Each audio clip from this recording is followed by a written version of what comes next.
What is up, McCallie? I'm Patrick Warren. And I'm Mac Poston. We are here not in the studio. Now, people might speculate, these guys probably were, too lazy to actually text someone to try and get in the studio. They probably had to film the next day. That's why the rest of the show looks different. But they would be completely wrong, Mac. Of course. I don't know why you're thinking that. Yeah, we like to mix it up here at McCallie Sports Now. Yep, create new environments. We're artistically minded. We like to test things out. Absolutely. Now, a little funny story for you guys.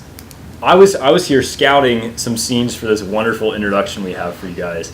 And I'm walking around the basketball court, and I see none other than former head Tennessee football coach Butch Jones.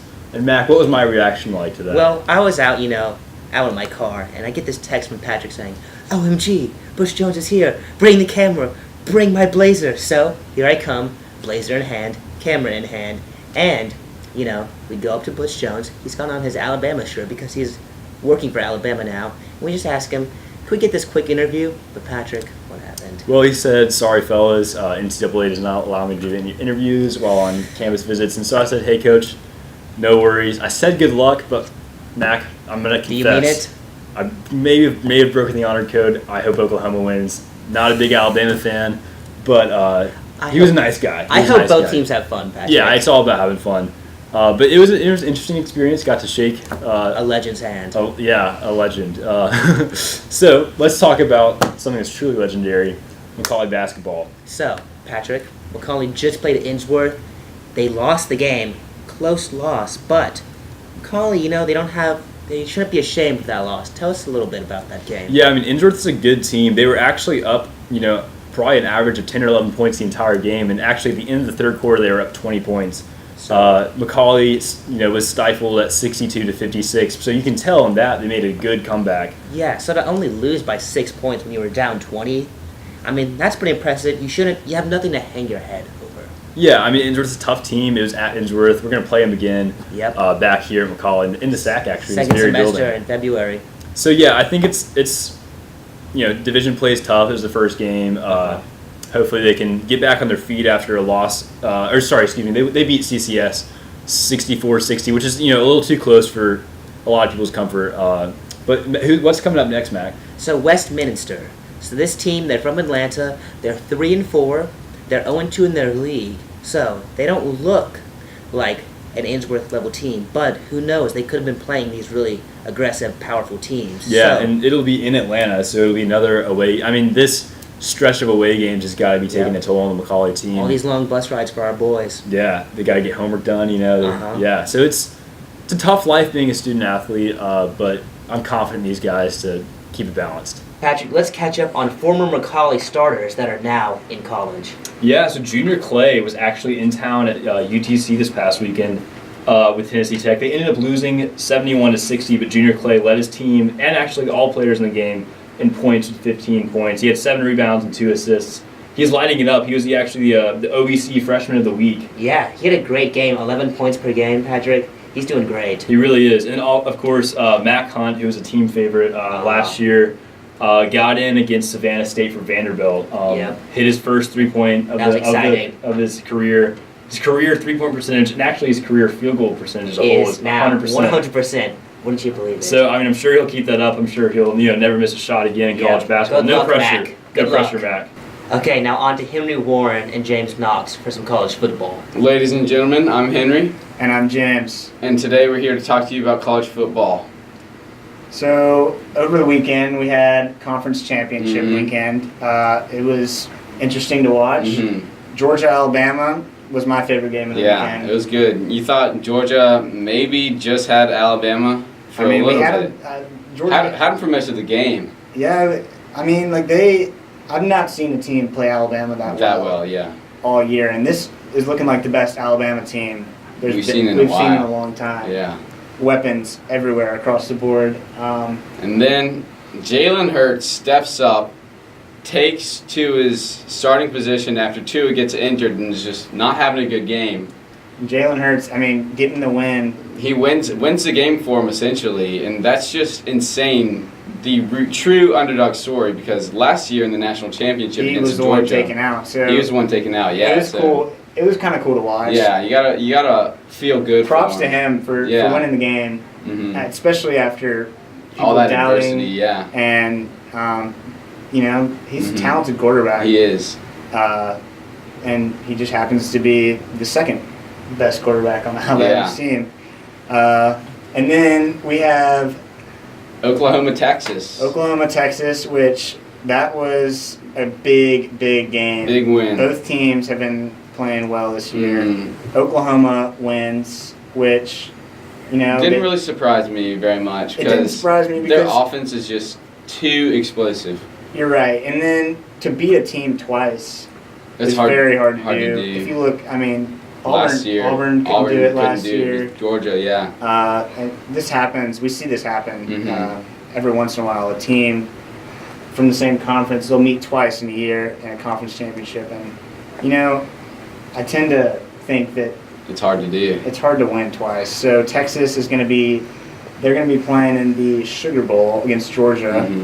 That'll be a good game. That will. For sure. And I think Georgia comes out with the win there. How about Kyler Murray? Oklahoma.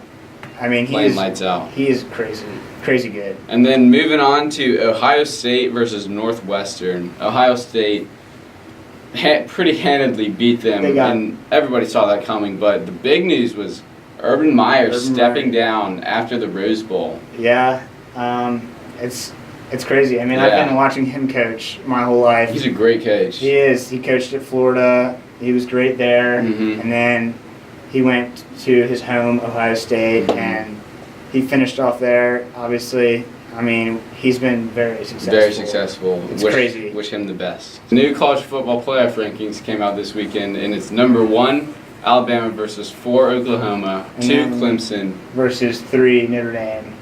It's looking good. I'm excited to watch.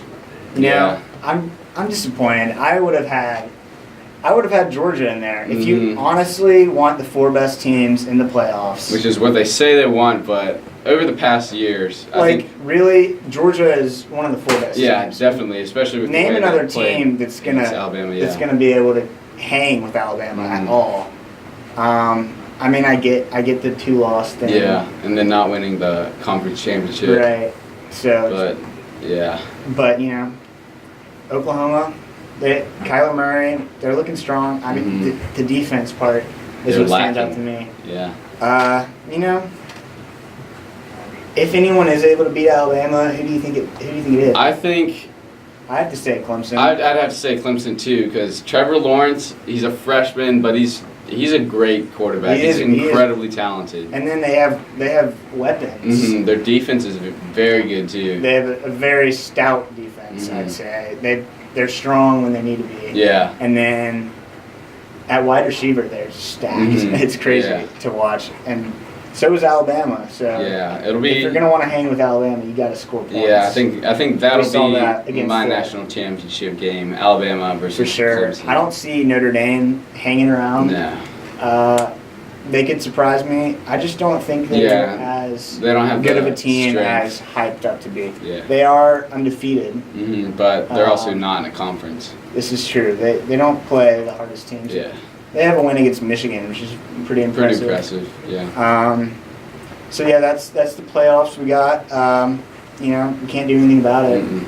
So I like the system. Yeah. I think it needs some work, some evolution, but for now, it'll do. And now we're going to throw it over to Eli and John Cole to talk about some NBA. Hi, I'm Eli Center, and I'm here with John Cole, and we're going to be talking to you guys a little bit about some NBA stories.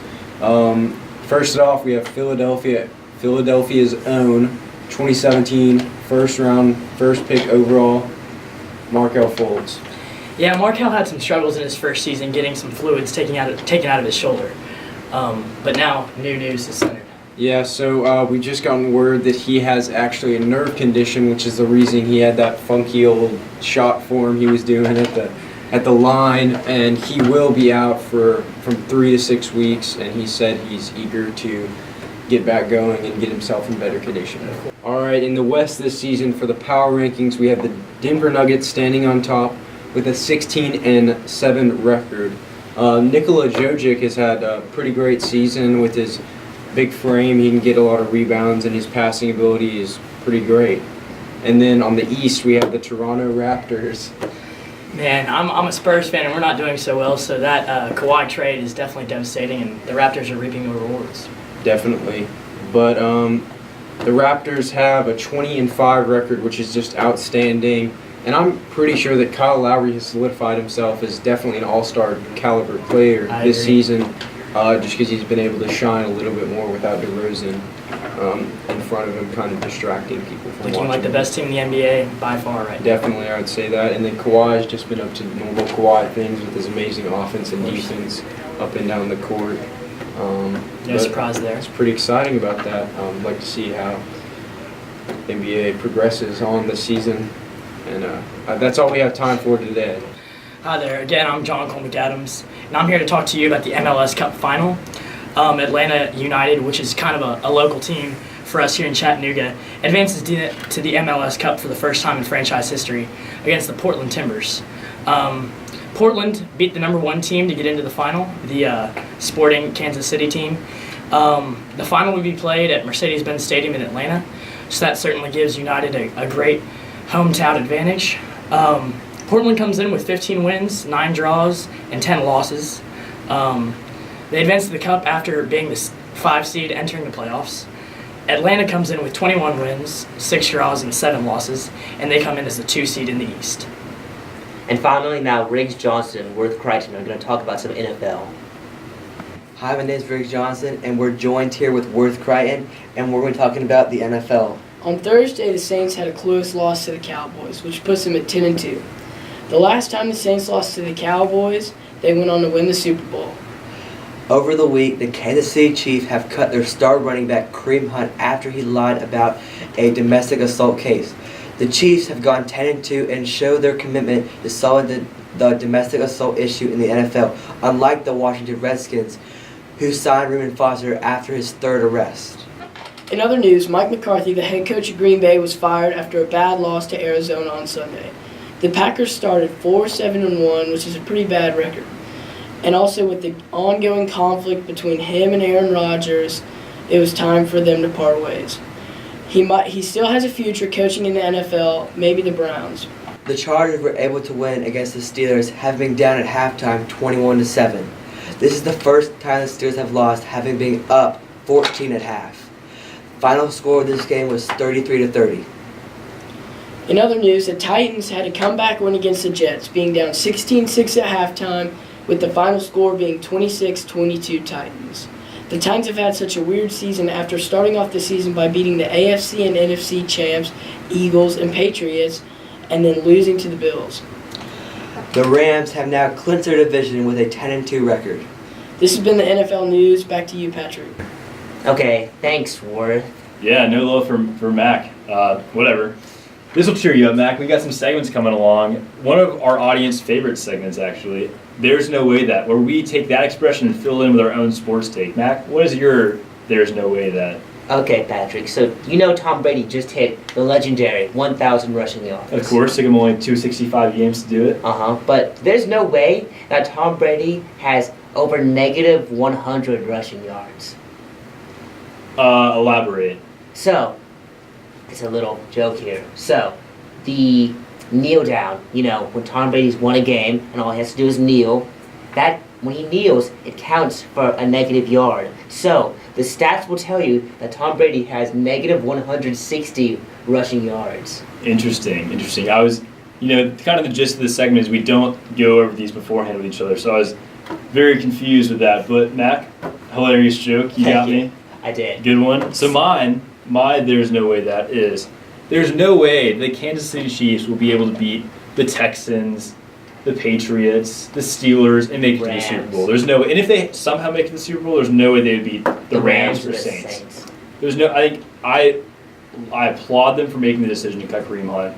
And this, I had Kareem on my fantasy team, but after, hearing about what he did, I think there should be a no tolerance policy for domestic abuse in the NFL. And I think that they'd have made the right move to do that. Patrick, I think you applauding the Chiefs is a similar act of integrity as the Chiefs, cutting Kareem Hunt because you've got him on your fantasy team. I do. It's pretty much the same thing. It is the same thing. I had already missed the playoffs, but I was going for the constellation. I think I still got it, but it'll hurt my chances. But hey, that's part of it. So back to your take. Patrick, I 100% agree with you because, listen, Andy Reid, great coach, coach of the year in my opinion. Quarterback whisperer. And a great running back coach. You Yeah. know, he's called the quarterback whisperer, but you Jamal know, he turned Charles. Jamal Charles and the now starter Spencer Ware into both great running backs. Same with Kareem Hunt. Yeah. But is Spencer Ware on the level of Kareem Hunt? Absolutely not. I just Absolutely don't not. think he is. And Kareem Hunt's so important for that offense. Yeah. He's a top Maybe- 5 leading rusher in the NFL. I mean, I think that the defenses of Houston, Uh-huh. Patriots have a good defense. Yep. I think there's no way that they'll be able to do it. Maybe Patrick Mahomes can do it. Maybe he can squeeze out, you know, a victory here or there in the playoffs. Yeah. But I don't see him getting past. Yeah. So and that makes it a lot more interesting because, you know, previously everyone thought, okay, it's going to be Chiefs Rams. You know, in the first 8 weeks of the season, but now, I mean, the Patriots can sneak in now. So The Patrick, Steelers. I guess the Steelers are pretty cold right now after those 2 back-to-back losses. who are your 2 picks for the AFC Championship? Who do you think are going to play now that the Chiefs lost Kareem? I think it's going to be the Texans and Patriots in the AFC Championship. Maybe the Chiefs, but I think Texans, Patriots. And I think the Texans are going to win and go to the Super Bowl against the Saints. Where I think the Saints are going to bring it home. I like that. You know, and then Drew Brees rides out Yep. into the sunset with his Super Bowl, with his MVP. Yeah. You know, Yep. Absolutely. I think what a career. it could be it for him, which as a Panthers fan makes me a little bit excited. And now we're going to take things to a little more serious level. Of course, President George H.W. Bush passed away this past week. And you know, he was a big sports guy, especially baseball. He was the captain of the Yale baseball team. He actually went to the first ever College World Series in 1947 and also went again in 1948. He lost both, but you know, he was a great baseball player, but also obviously a great man. He was well respected no matter what party. I want to end the show with a quote from him, actually. I do not mistrust the future. I do not fear what is ahead, for our problems are large, but our heart is larger. Thank you, Patrick. What a great quote. What a great man. Yeah, I think that absolutely. should conclude the 3rd episode of McCallie Sports Now. Have a great one.